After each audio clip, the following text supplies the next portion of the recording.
Sometimes it's extremely difficult. Sometimes, for whatever reason, we think as we're moving along in life, we go, man, stars aren't aligning for me here. Man, this is actually not really kind of fitting together all that well. Man, the road is not rising to meet me here. Man, what's going on? And we think God must not be in it. No.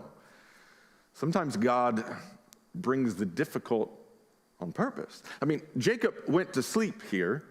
He went to sleep with fear and anxiety. The sun set as he was full of fear and anxiety, and the sun rose with him full of hope and peace.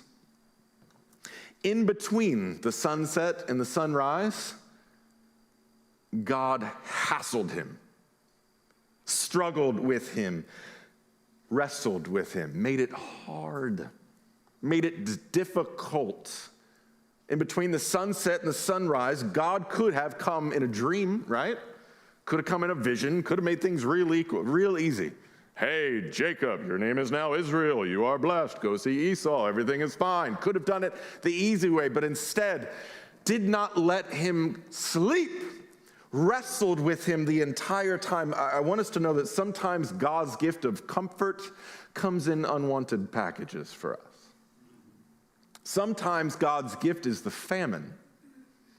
Sometimes God's gift is the valley. Sometimes his gift is the lament that we have just got done last week, releasing to him, casting our cares and burdens upon him. We acknowledged a few weeks ago that the mountaintop is not where we grow. We grow in the valley. Jacob grew here in the wrestling match, in the night. And even in the end, God doesn't just let him go. He permanently wounds him by popping his hip out of socket. Please note that this is the ancient world with no physical therapy clinic. There was no brace for him. There was no hip replacement. There was no doctor that he could have gone to and, kind of got some sort of massage to make it feel better.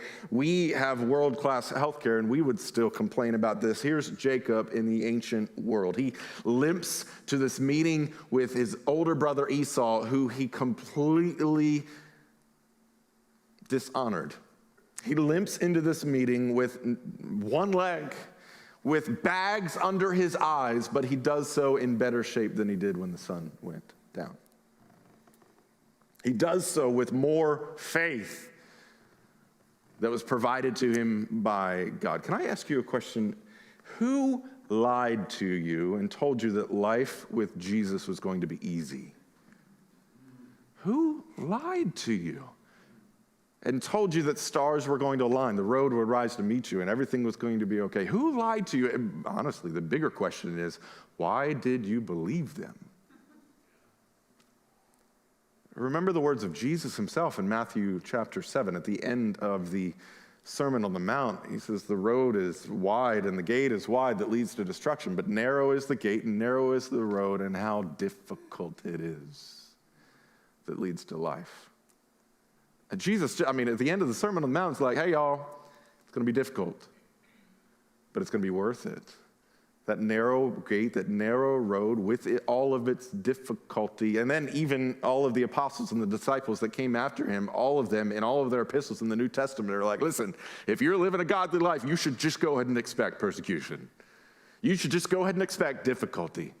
And so no matter who lied to you, no matter what lies we believed, please know that difficulty does not equal godless. The story of Jacob shows us that sometimes difficulty is where the great blessing is.